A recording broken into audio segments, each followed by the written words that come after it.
United States Federal Bureau of Investigations called into Jamaica to help track missing funds at SSL. This is Undiluted News. Mikey Bones reporting. Senior directors of the troubled Stock and Securities Limited are to be questioned this week by investigators probing a major fraud scheme at the investment firm, and it is expected that the directors would be questioned over the company's financial operations, particularly SSL-related issue which was brought up by the Financial Securities Commission in 2016. The United States Federal Bureau of Investigation has also been called in to assist with the probe. Last week, a multi-million-dollar fraud scam at the investment firm led to the temporary control of SSL by the FSC. Usain Bolt, an Olympian, claimed that the financial institution defrauded him of 12.7 million US, or roughly 2 billion Jamaican dollars. Former SSL employee Jean Ann Panton is at the center of that investigation. Meanwhile, the Wandon gang trial continued in the Home Circuit Court yesterday morning. Chief Justice Brian Sykes revealed that if found guilty, the 27 defendants who are awaiting their destiny will not be jailed under the new Firearms Act of 2022. The old law was repealed while the trial was going on, Chief Justice Sykes noted, and would therefore not apply in this instant. The single defendant who was out on bond, Andre Simmet, was murdered on Hagley Park Road in St. Andrew in August of last year and had not have a post-mortem report filed into the records as of yet. Detective Sergeant Patrick Walker, the case lead investigator, testified that Simmet was murdered. The trial of Andre Blackman Bryan and 32 of his co-accused began in September of 2021. 5 of them have been freed on the basis of insufficient evidence so far, while the defendants are accused of a number of offenses including membership in a criminal organization, murder, conspiracy to commit murder, arson, and illegal possession of firearm and ammunition. A 37-year-old man who is accused of fatally stabbing his uncle at the funeral of his daughter last week has now surrendered to the Port Maria police. His uncle, 67-year-old Marvin McLean, was fatally stabbed in the Whitehall Cemetery, according to residents of Huddersfield in St. Mary. They were among those gathered to mourn the death of the younger man's 5-year-old daughter. The motive for the attack at the burial has been the subject of much discussion, and there has reportedly been conflict in the family for a long time, according to several locals. However, relatives have refused to speak about the cause of the issue. Meanwhile, a man was accused of violating the Firearms Act while allegedly telling the authorities that he is a licensed gun owner on Sunday at Big Bridge, Little London in Westmoreland.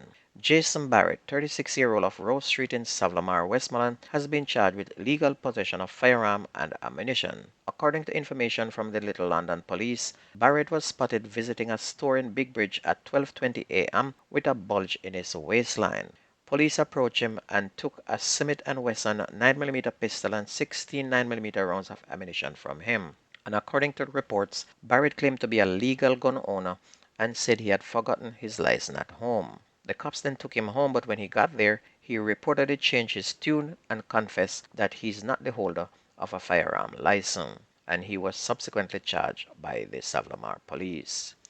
A man was burned to death in a house in Thornton in St. Elizabeth on Monday morning, and he has been identified as 45-year-old Lenroy Lewis of Thornton. The 11-apartment building where Mr. Lewis and 2 other tenants live is allegedly subject of an investigation by the authorities. And according to reports, fire was first spotted coming from the residence at about 3:15, and the fire department was called. During the cooling down process, Mr. Lewis' remains was discovered in a rest room. Donovan Roberts, a renter, claimed that Mr. Lewis and another tenant got into an argument just before the fire, and he alleged that Mr. Lewis threatened to set the house on fire and the house was destroyed. Now the question is, did he set fire to the house and forgot to come out, or he hate himself that much that he stayed in there and burned himself to death? That is the question that needs to be answered.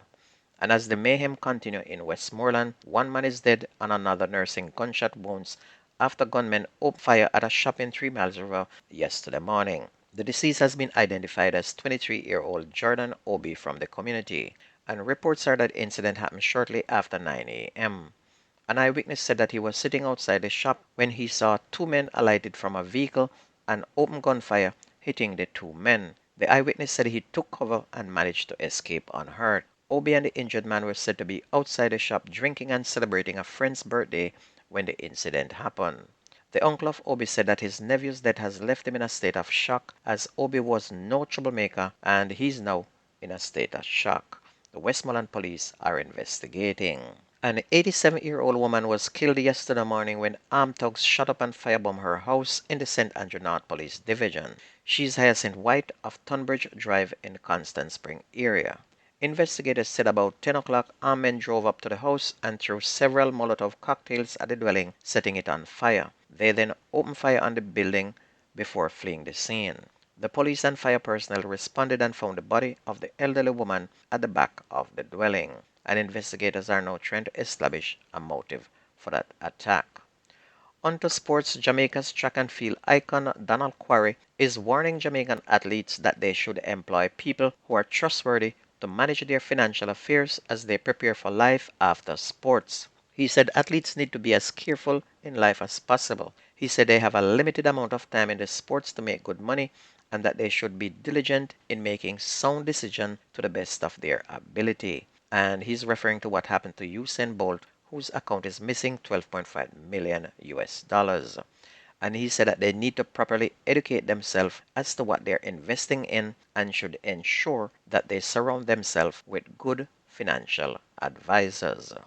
On to cricket, Darren Powell, the lead organizer of the recent Legends Cricket Festival at Treasure Beach Sports Park, said he wants to make it a calendar event with the development of young players forming an important part of the activities. On January 15, thousands of people turned up at the venue in coastal St. Elizabeth to watch legendary former West Indies player Brian Lara and Chris Gayle captain opposing teams in a feature game.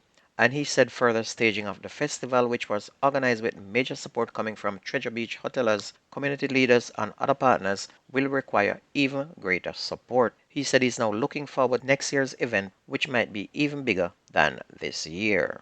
Football in St. James, 3 goals from Wade Daly helped Cambridge FC to come from a goal down twice to upset top seed Reggae Youths 3-2 in their first leg semi-final of the St. James Football Association Major League at the UDC Field. And it was the second time in fewer than 2 weeks that Cambridge FC was beating Reggae Youths after edging them 2-1 in their return home game on January 9th, which was also played at the UDC Field. And they will meet again in the return match on Thursday. On to Premier League, games from the Jamaica Premier League yesterday saw Arnett Gardens and Falkland play to a 0-0 draw, while Dunbeholden edged Jamalco 2-0. Falkland remains in last position on 3 points, while Arnett Gardens remain on 5th on 18 points. Dunbeholden, with their win over Jamalco, now move into 6th place on 18 points, and Cavalier continue to lead with 22 points, followed by Mount Pleasant on 21.